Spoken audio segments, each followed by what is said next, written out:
Hey, it's the Advocate, and today I wanted to talk about why I wrote my book, The Proverbs of Chucky. It's an interesting story, and I lost a 2-year-old child in 2013 by the hands of a black man, and as you can imagine, it devastated me in ways that I never thought was even humanly possible. So today, I want to wish any parent who has lost a child of any age, God's blessings on you, because I know how hard the pain is dealing with loss of a child. When the funeral is over and people have come to pay their well wishes, it gets really lonely. And I call it the new normal. And I've been living in the new normal for a very long time, and it was kind of hard for me to kind of prepare to have a conversation of this type. And when I started doing the podcast, I had this idea of wanting to interview myself, and this is my attempt of doing it, so bear with me. I appreciate it, because of the subject matter is not the easiest thing to do. Why did I write the book? I write the book because I wanted to answer the question of what happened to my son all at the same time, so people could just pick up the book and read it and find out what happened. Because I know people very close to me were, afraid to ask me, like, what happened, So it was therapeutic for me to write the book and to talk about the effects that my son's death had on me, because I wanted people who were in similar situations to hear from someone that could identify with them. So I talked about different mistakes that I made in my lifestyle that led up to my son's demise, and it was very painful for me to share this information. As a younger person, I definitely was very selfish and not thinking about the impact that my decisions had on other people's lives, namely my family, my other children, anybody else that were affected by my actions. I didn't care one way or the other, what happened to them. As a result of losing my son, though, I can see the effects that it had on my immediate family members. My family is still struggling to this day about losing my son. He was a grandson, he was a brother, and my family's still hurting. We grieve differently, and we've had a lot of issues as a family as a result. Me, myself personally, I have had a rough patch like no other, and it affected my personal relationships with people.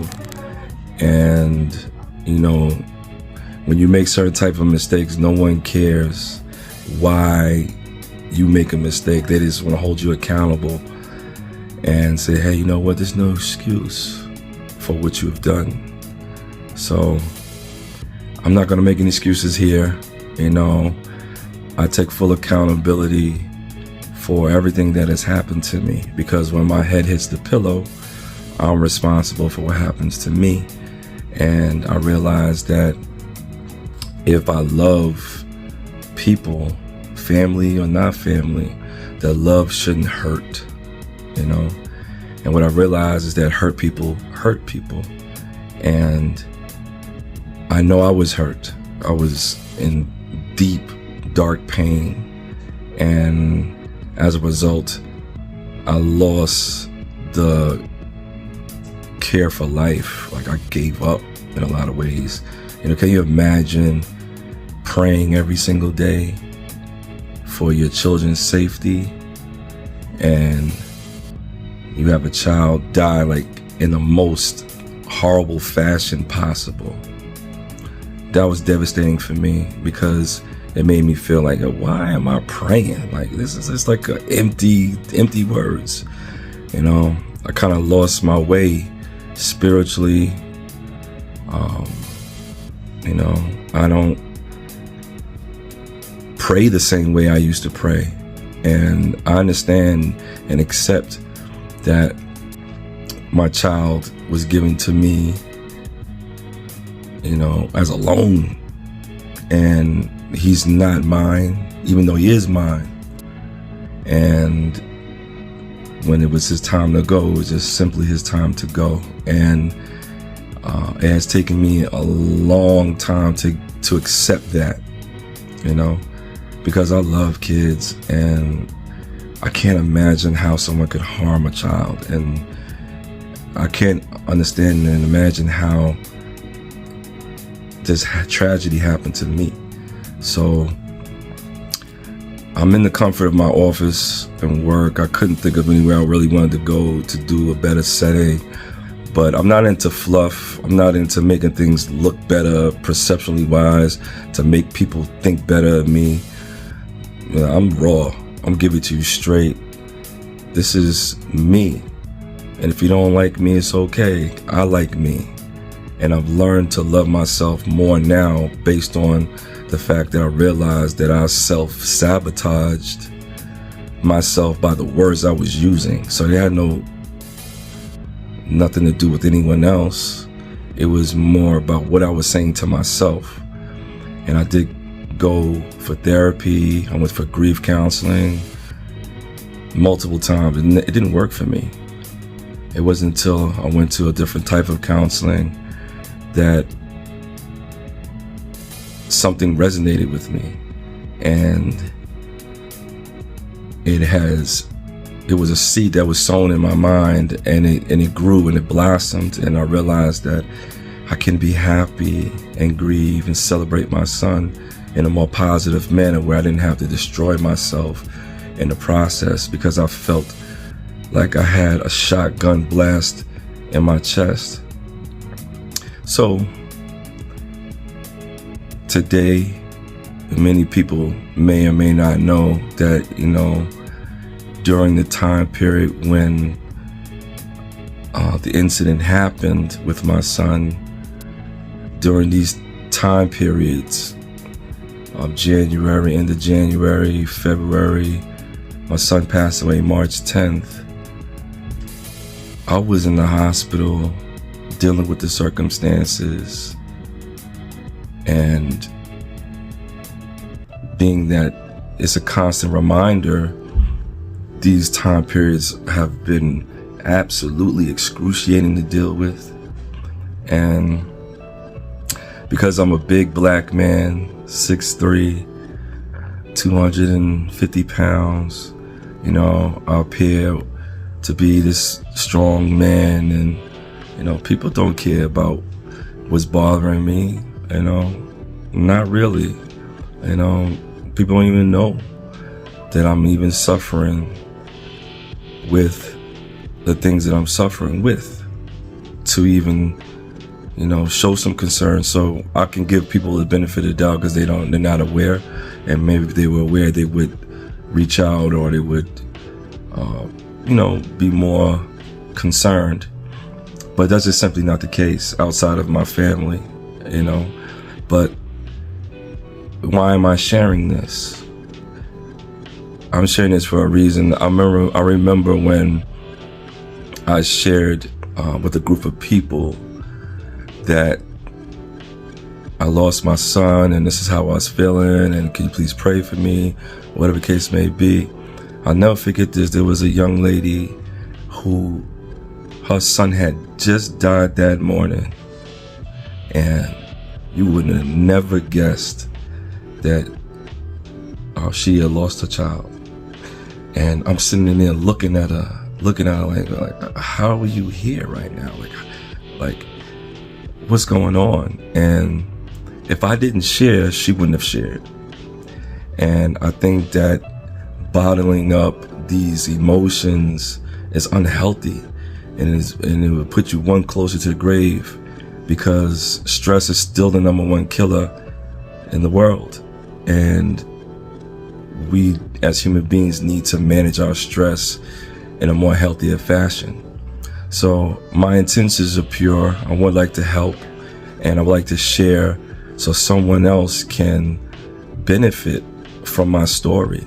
However flawed my story is, the Proverbs of Chucky book that I wrote is written in a style in the event of how it actually happened. And me, myself, I'm not huge on predictability. I don't like predictability. I don't like people to know what's my next move or what's coming next. So I kind of wrote the book in that style. So for shock value, it shocked me when it happened. So why can't I shock people who are reading my book? You know, so I wanted it to resemble real life as much as possible. I'm not here to have a title of an author. I'm here to have a title of a human being that was hurt, that shared a story. So for everyone that purchased the Proverbs of Chucky book, I'm gracious, I'm humbled that you thought enough about me and my story to actually sit down and read it, critique it, and share your feedback. It's very welcomed. So what did happen to my son? Well, I was working out one day at the gym, and I received a phone call from my son's mother, and she told me that my son CJ had been in a horrible accident, and he was in the process of having emergency flap surgery on his brain so that they could remove part of the scalp to allow his brain to swell outside of his skull. Now you can imagine, I'm hearing this and I'm like, what in the world?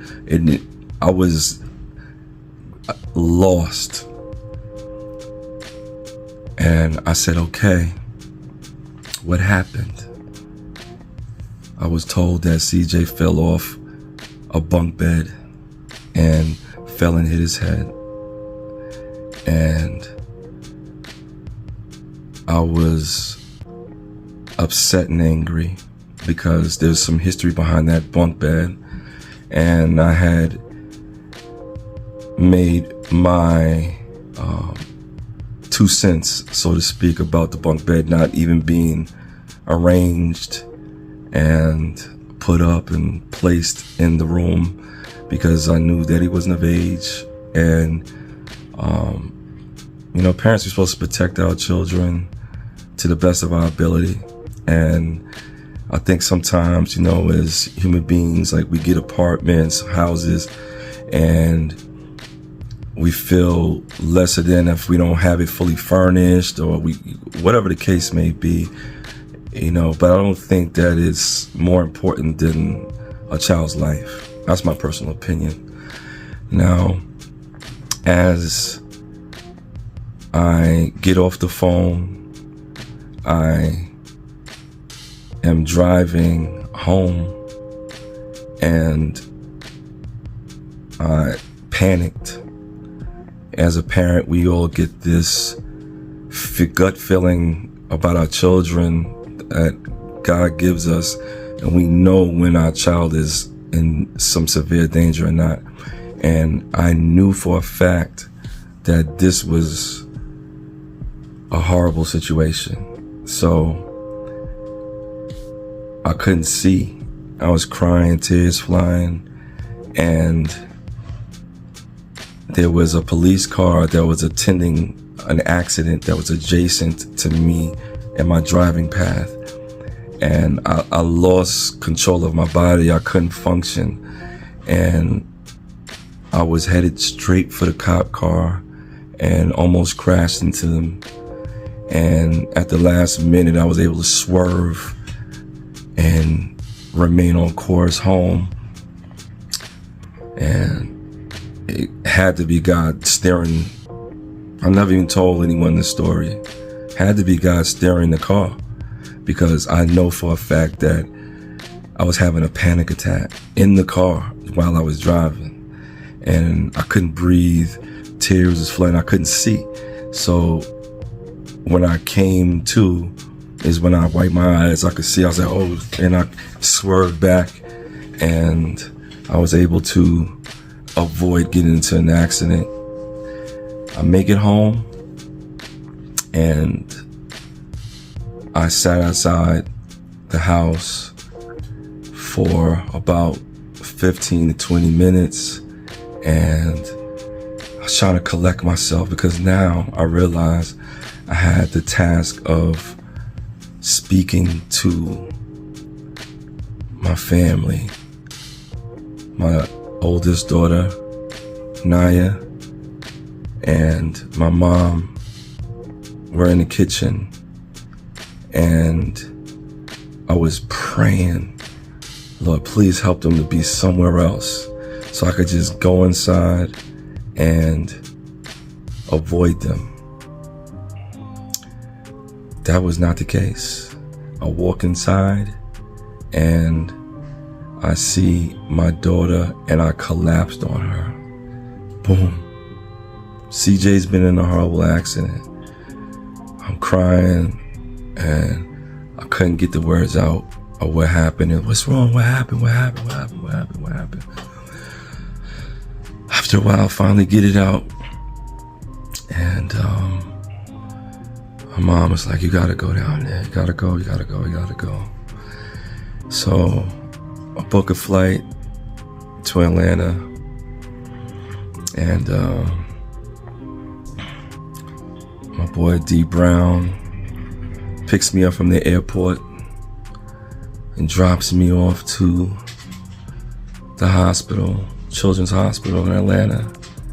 And I never told him this too, but I was like, damn, I wish you didn't leave me. I wish you could have came inside with me, because man, I just felt so lonely, you know, and I didn't know what to do. So as I get inside of the hospital now, I walk inside. As I'm walking down the corridor to the PICU, I believe it's called, it was, I never forget this, there was holes in the wall on the way there. I thought that was odd. I'm like, what kind of unit is this where they have holes in the wall? Like, this don't seem too inviting. And I get to around the nurse's station, and I'm like, good afternoon, my name is Carlisle Riches, and I'm looking to find my son. I heard that he was coming out of surgery. I need to find out where he is. Can you please help me? Say it calm and gentle, you know, because I'm just looking for information. I don't know anything, you know. So I heard crickets. No answer, no response. So what was my first inclination? Honestly, the women that were behind the nursing station were of a different color than me, and I thought I was being racially profiled. You know, truth, I'm just being honest. I didn't hear anything. Then I stood there for a while and realized that I felt guided to my son. Someone told me to keep walking, so I kept walking. I walked down the corridor and ended up bumping right into my son's room. go in the room and I see him, all these tubes in his nose, everywhere. His head swollen, wrapped around with bandages.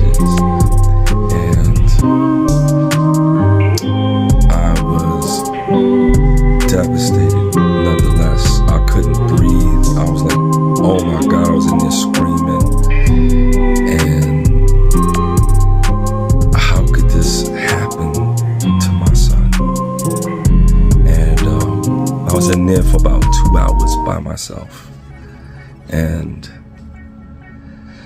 I just waited and waited and waited. And then,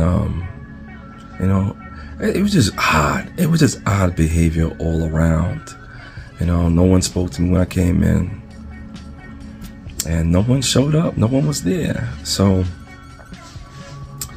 I went back out and I went to the nurse station again. Hey, how you doing?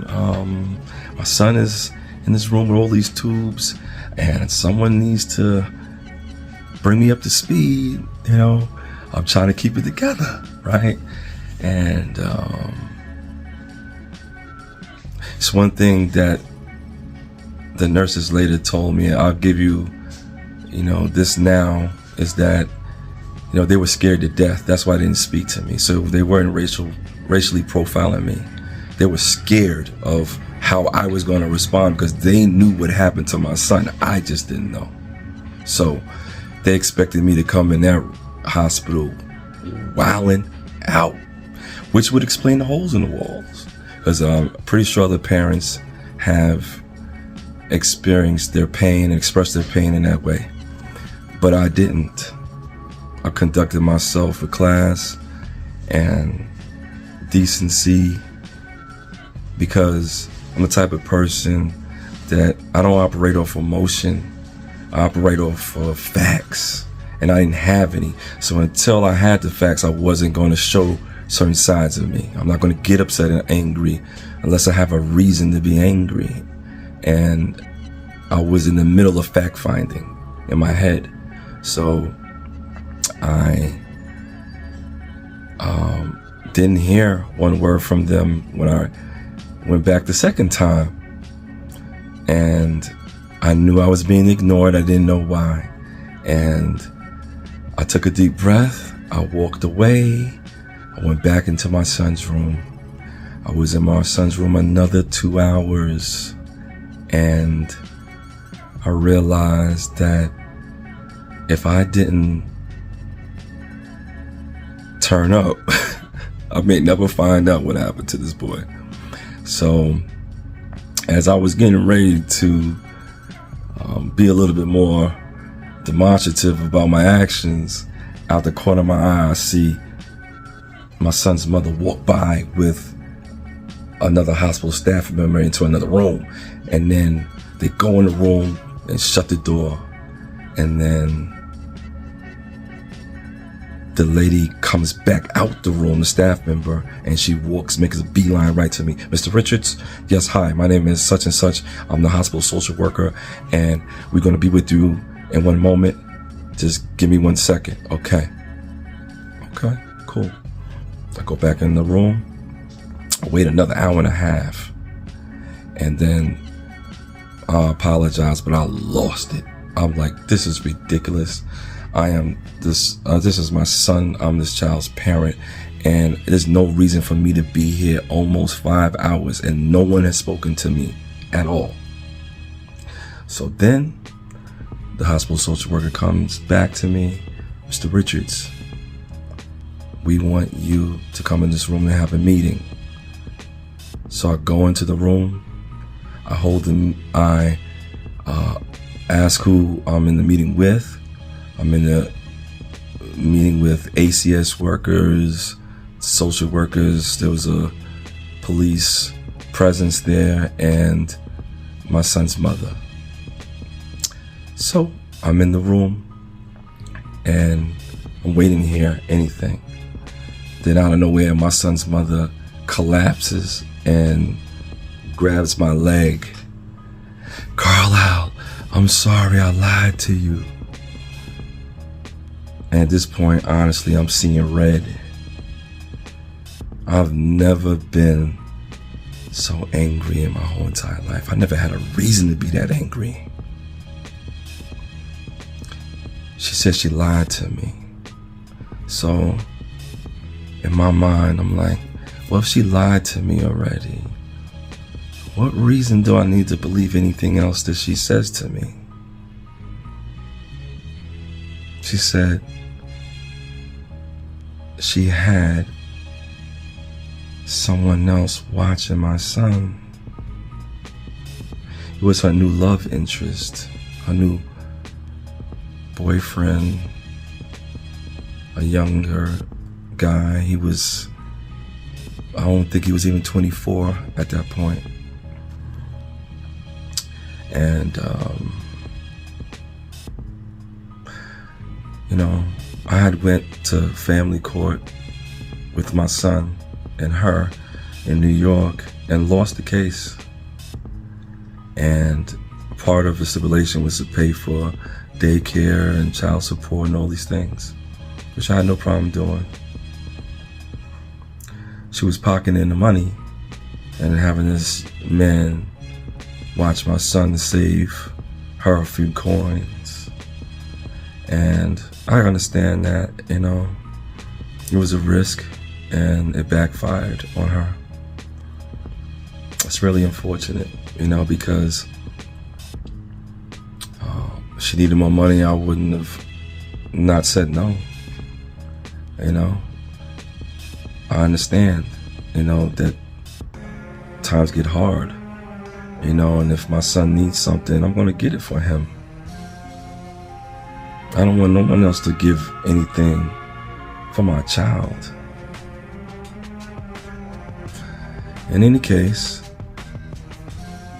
I'm looking at her, grabbing my leg, saying she's sorry. And I honestly didn't have great thoughts in that moment. I wanted to snap her neck. And then I had this feeling come over me. Like, hey, well, let's find out about your son first. If you make it out of here, you're going to take this boy back to New York. And you have no dealings with her.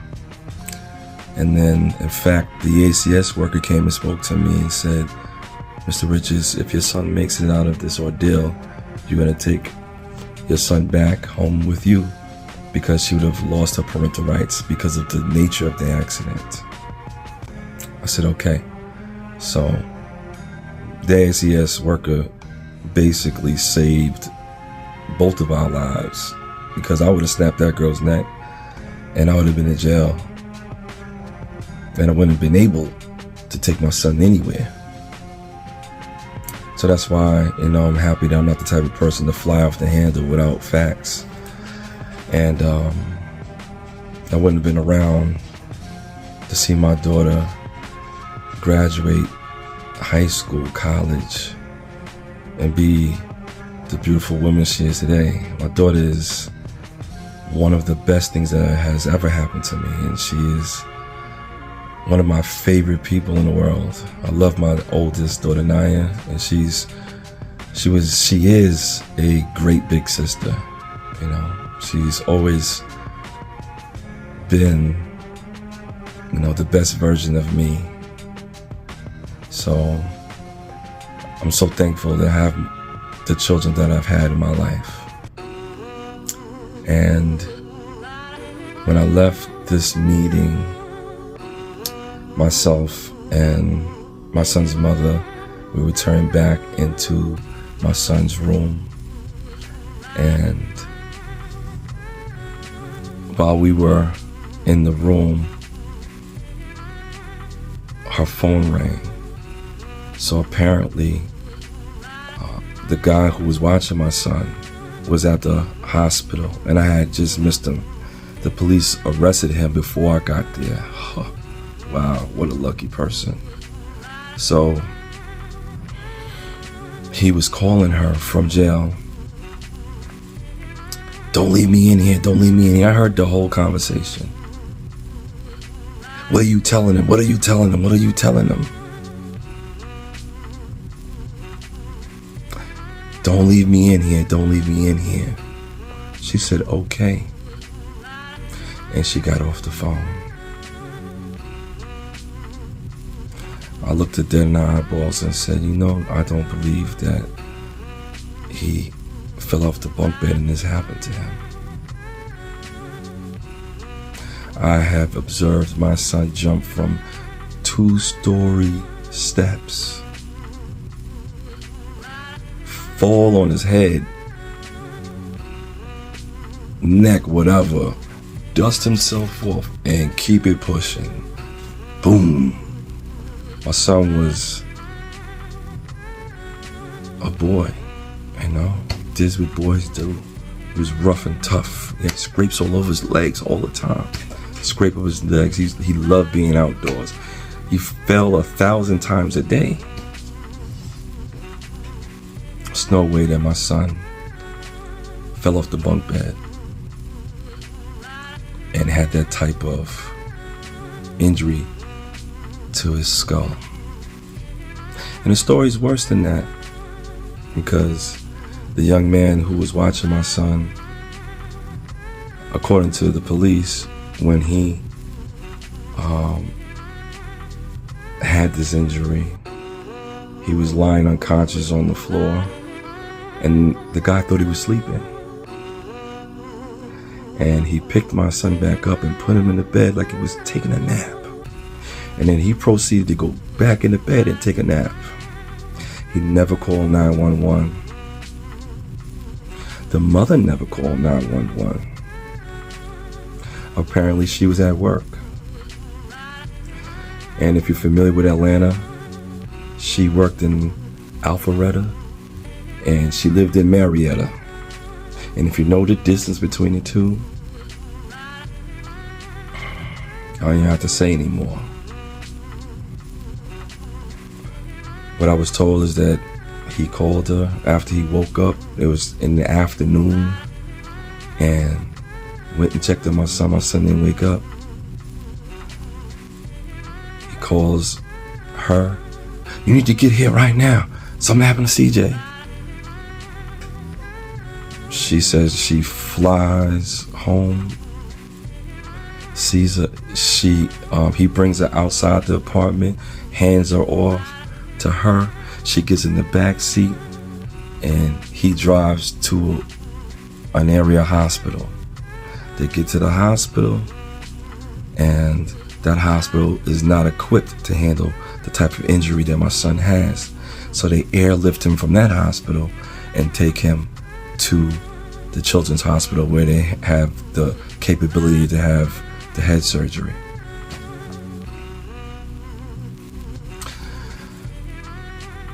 Upon arrival to the hospital, the police were informed, and this person was arrested. And he was arrested from that day until a court date that I will get to. We're in the room. This is after the phone call, and I'm telling my son's mother that I don't believe that story and I don't want to hear it anymore. But she kept saying it. CJ fell off the bunk bed. CJ fell off the bunk bed. I said, "You talking about the bunk bed I told you not to assemble and put up in the first place?"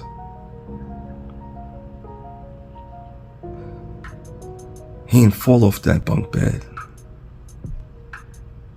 So what ended up happening is I ended up leaving the hospital and going to her apartment to see for myself. I went to the apartment. I walked right in the room, saw the bunk bed, saw where the floor was. It was no more than 3.5, 4 feet.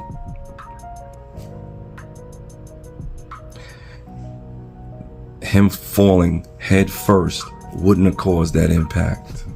That the ME depicted that my son died from blunt force trauma to his head.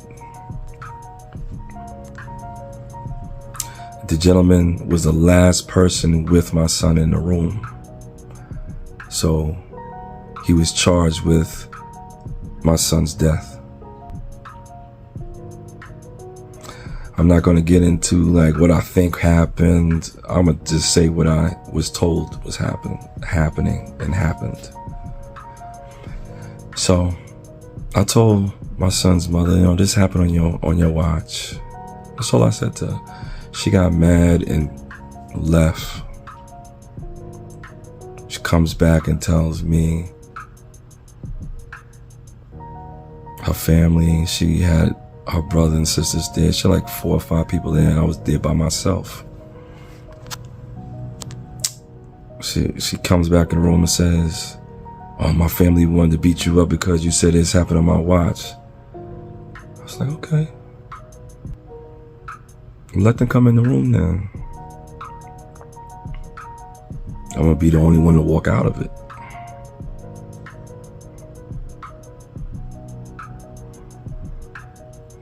No one showed up.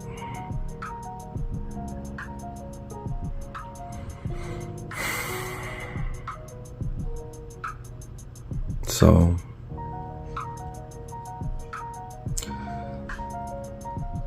you would think that those, these things that I'm telling you, would be it. Still wasn't over, because I had to go through a whole month. I don't remember changing my clothes. I was just there. I remember lying on the hospital floor, depleted. I had no life left in me. I was dying in the hospital. People were walking over me. I was in the middle of the floor. I couldn't move. No one gave me medical attention. They didn't ask me if I was okay. None of that. And then I had to call my family. I'll never forget speaking to my mom and dad. They were just so in disbelief, the concept of how grave the situation, it didn't register right away. I was like, nah, not this. I think he's gonna make it out of this. No. I was like, no, wait a minute. I don't know. I'm scared to death. I don't think it's gonna be a good thing, because now I'm fully aware of where I am now. I'm on a hospital unit where most of the children that come here don't make it off the unit. When I was there, my son was one of 20 kids who had similar issues. Children who were thrown off of balconies, hit the head, shaky baby syndrome, all these things. And only one kid made it out of that wing that I dubbed the death wing, because while I was there, I heard the screams of the parents when their children died. It was like the angel of death was visiting each room one by one. Oh, tonight's your turn, tonight's your turn, tonight's your turn. I was like, Lord, please, can we please not have the death angel hit my son's room? And as parents, we want to help our children, right? When they get sick, you take them to the doctor. Very meticulous about children when they get sick and things go wrong with them. In this case, I felt helpless. The neurosurgeon that was on my son's case showed me CAT scan of the damage of my son's brain, and I couldn't interpret it. I didn't know what the hell I was looking at. It could have been some child's artwork project, for all I knew. But I know now. And what I was looking at was permanent brain damage on the left side and the right side of his brain. And My son was never going to be able to recognize me as his father ever again in life.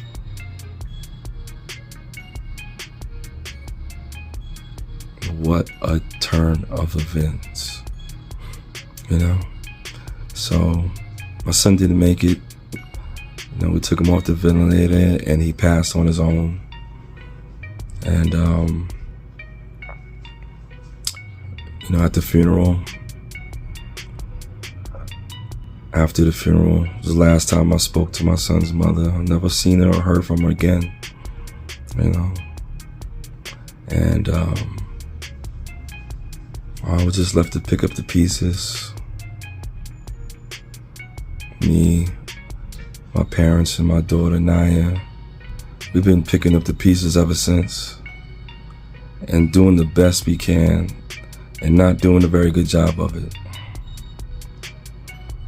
So, it's the most horrible thing that I've ever been through. And I couldn't grieve because the person who was responsible for my son's death had a court date. And I vowed that I was going to be prepared for that court date. I worked out every single day for 4 years. And I got the chance to face him in court. You know, I'll skip right to the bad part. He got out of jail. The district attorney couldn't prove the case. She did a horrible job of presenting the case. And the judge said, hey, you know what? I don't determine guilt. My job is to call balls and strikes. And whoever throws the most strikes is going to win the case. In court, I was able to observe the disposition of the young man who was in jail for my son's demise. I saw him being interviewed. I was there in court. I had my friend Marlene Michael. She came and she was outside the court. I was there and I think she was able to come in at one point and she helped me, she consoled me. You know, I couldn't believe what was going on. I couldn't believe that the person that was responsible for killing my son was 2 years old, by the way. And what an education that I got. You know, they do not regard children's lives the same as an adult. So if my son was 25, he might have got 25 to life, but because he was 2 years old, he got time served. So he did 4 years based on waiting for a trial date, basically. And out of all the charges that he had, second-degree manslaughter, child endangerment, all these charges, you know, like I said, I did more of an investigation than the district attorney. The district attorney had a hospital representative that was hired to testify on behalf of the doctor. And I'm like, she wasn't there. She has no idea what happened to my son. She has secondhand information. Why are you not subpoenaing the actual doctor of the case? Because he told me certain things that she's not saying. And I end up speaking to her. I said, listen, don't speak on behalf of my child, because you don't know what you're talking about. You know? And if this is your child, you will want the case to be handled in an appropriate manner. So please don't testify. I don't want you testifying on behalf of my son. And then I ended up having the opportunity to speak directly to the guy. And I looked him right in his eyeballs. And I said, you didn't break me. You know, I'm here. I'm going to be here for my children. What you don't know is that before all of this happened, so I got rebaptized in church. And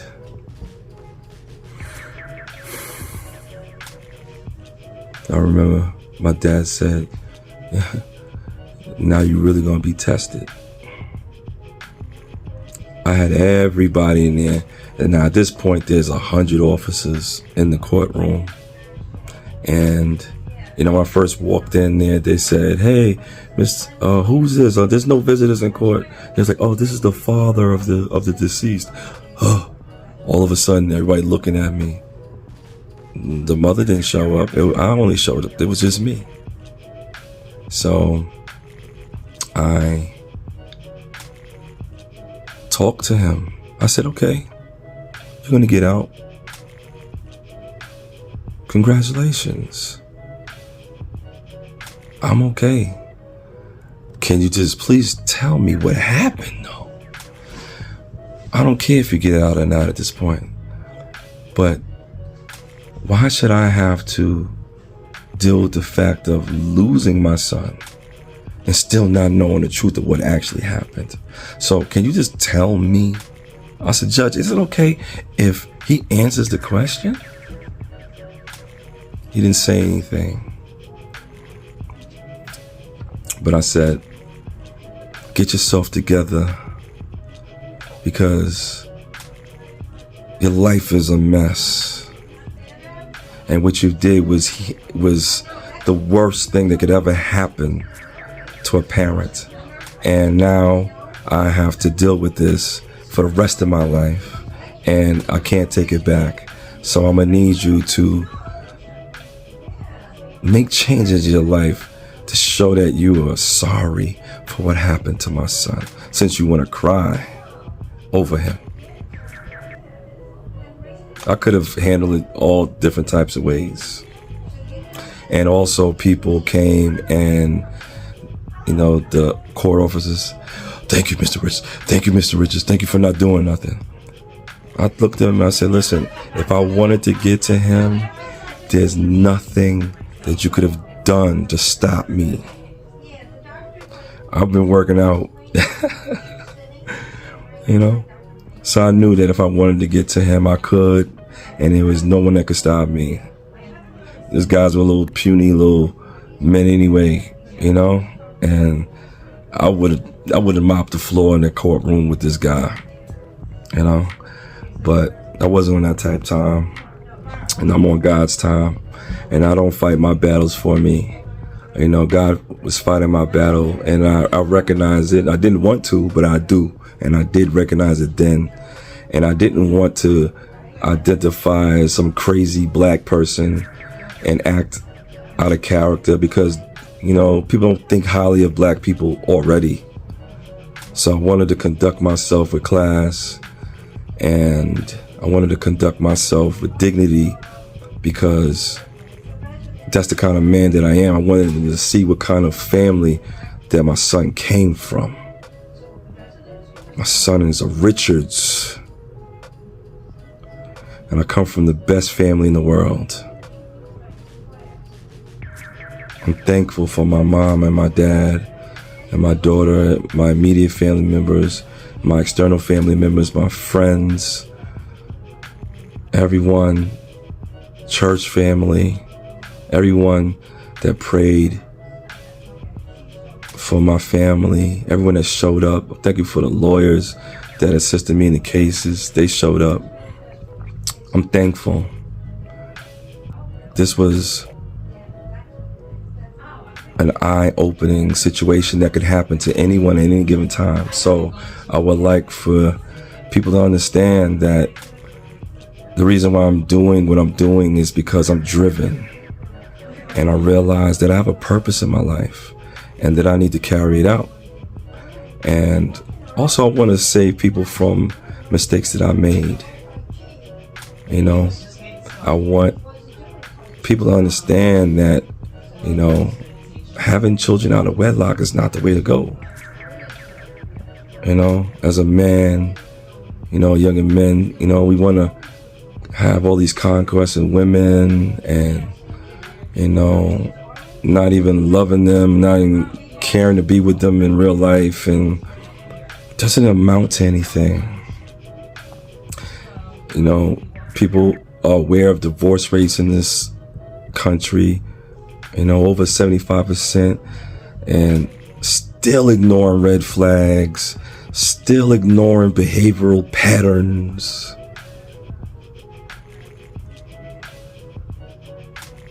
But when you go through what I've been through, you're going to start to pay attention.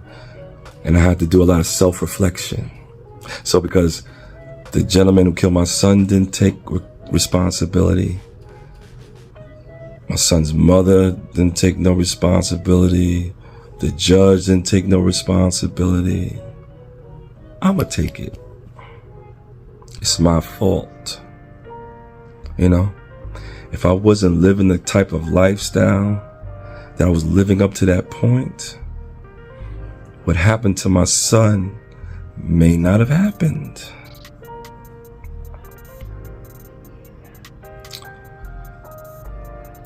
There's a better way. There's a better way to live. Some people piss in front of the tree and some people piss behind it. And I've always been the type of person to take the front door. I kick that door down every single time. I don't have nothing to hide. I live a transparent life because I don't see how you can be someone who claims to be a God-fearing person and you appear to be someone that never made a mistake in your life.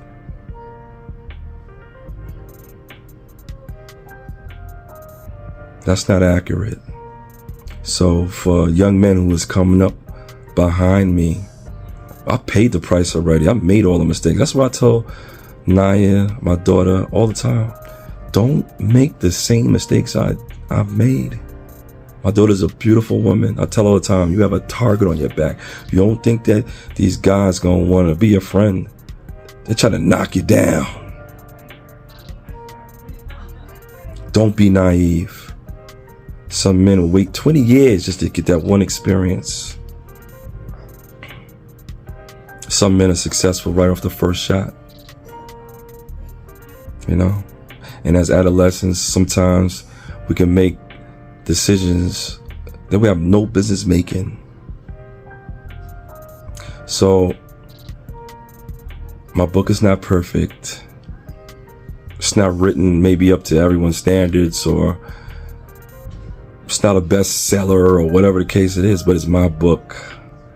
And I'm grateful for the opportunity to share my experience with anyone that want to listen. So if this book helps one person avoid making the type of mistakes that I made, I'm successful. Even if no one cares about the book, I'm successful because I made the attempt to do something out of my comfort zone. So I'm going to end it here. You know, I now shared the total story of the events that happened to my son. I've left some things out for personal reasons, but ultimately, you know, it's not going to change anything. My son never coming back, you know, but I have hope that I'll see him again one day. And that's my personal faith. And, you know, I've made a lot of mistakes after the fact, you know, as a result of my son passing. I was in horrible mental space. And I learned that you can't make good decisions in bad space. Bad mental space. I messed up relationships. Messed up a marriage. Hurt people. People are still scarred off of the actions that I made. And I'm still paying dearly for them. You know? As someone who loves children, I gotta live with the reality that, you know, I couldn't be an everyday father, and I would have loved to have that experience. And a lot of men do. A lot of men feel the same way that I do, you know, and because we make bad decisions and do certain things that affect women, you know, they become scorned and they treat us in ways that's unimaginable, especially when you have shown concern for the child. It doesn't take away the pain. And I understand that. So, I've asked for forgiveness. I've prayed. And I'm done with that, though. I'm fine. If people want to live in the past, they can live in it. People have to deal with their own mental health and their own trauma. And I realize that I can't handle everyone's trauma. But I just have to be mindful of how my actions can impact others, because it has a ripple effect. So if you listen to my music, if you listen to words I say, books I write, content that I create, it's all for a purpose. And I believe that my purpose is to find a unique way to send a message to people who need to hear it. Thank you for listening. It's The Advocate. Take care.